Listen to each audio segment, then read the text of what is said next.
Técnicamente es lo que se llama inseguridad jurídica, que es lo peor que le puede pasar a un Estado que se llama democrático y de derecho, que significa que uno, aun conociendo las leyes, nunca puede estar seguro de si puede o no puede hacerlo o de qué consecuencias va a tener hacer, en ese caso, educación en casa o educación alternativa, fuera del sistema oficial.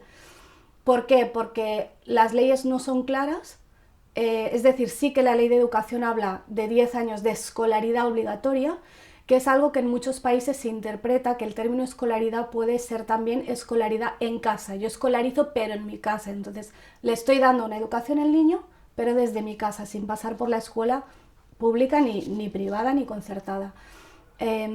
Entonces, el problema es que aquí se está interpretando restrictivamente, incluso el propio Tribunal Constitucional lo interpreta de forma muy restrictiva y entiende que escolaridad significa escuela presencial en un centro docente homologado por el Estado y nada más. No admite educación a distancia fuera de casos muy específicos como niños enfermos o niños artistas o familias itinerantes.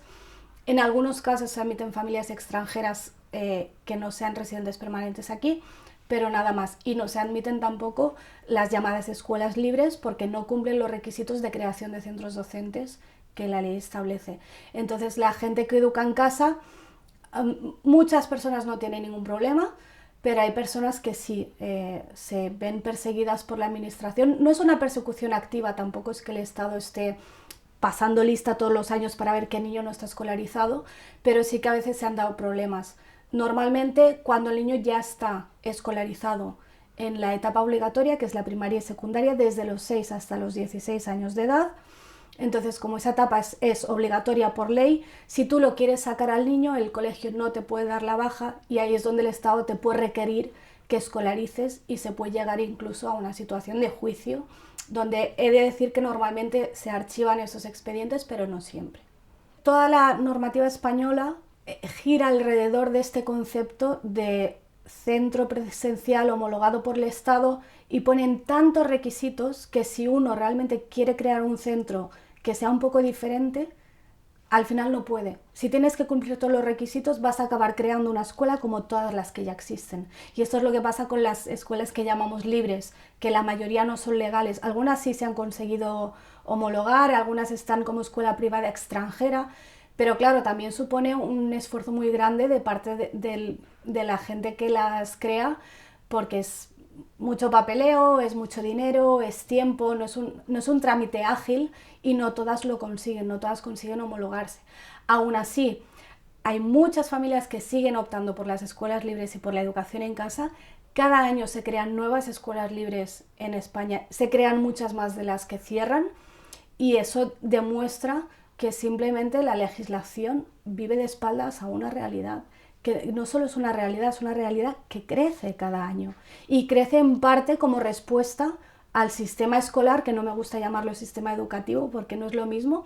El sistema escolar está fracasando, le está fallando a muchos niños que tienen necesidades educativas especiales, que son víctimas de bullying. El 80% de los niños con altas capacidades son fracaso escolar en España, eso es una aberración.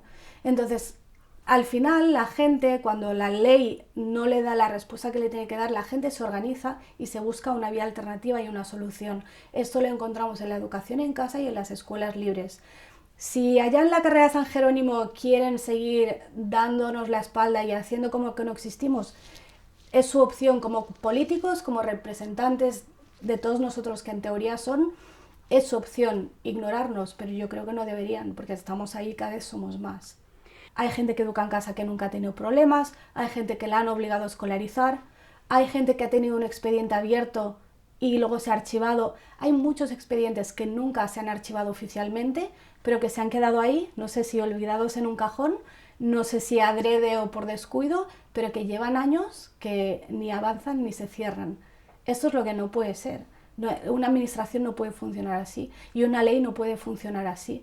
Lo que es muy sorprendente de la ley española, no sé si en otros países es lo mismo, pero en la ley española los requisitos de creación de centros docentes se centran más en la cuestión de normativa de seguridad y de higiene y de contratación de profesores, se centra más en la cuestión física del edificio, por ejemplo, que la cuestión pedagógica, que debería ser el centro realmente de esta normativa. El qué vas a hacer con los niños y cómo lo vas a hacer, y ahí dejar libertad. Además, la libertad es por un motivo muy simple, y es que no todos aprendemos igual. Esta es la clave de la cuestión, que no todos aprendemos igual. No hay un sistema mejor que otro. Igual que el tema, por ejemplo, de trabajar por proyectos, que ahora está muy de moda. Está muy bien trabajar por proyectos, pero también hay gente que aprende mejor si trabaja por materias. Entonces, no debe ser o todo o nada. Cada centro debería poder elegir cómo va a trabajar, y cada familia debería poder elegir a qué centro lleva a su hijo en función de lo que ese centro le ofrezca y de lo que su hijo necesite.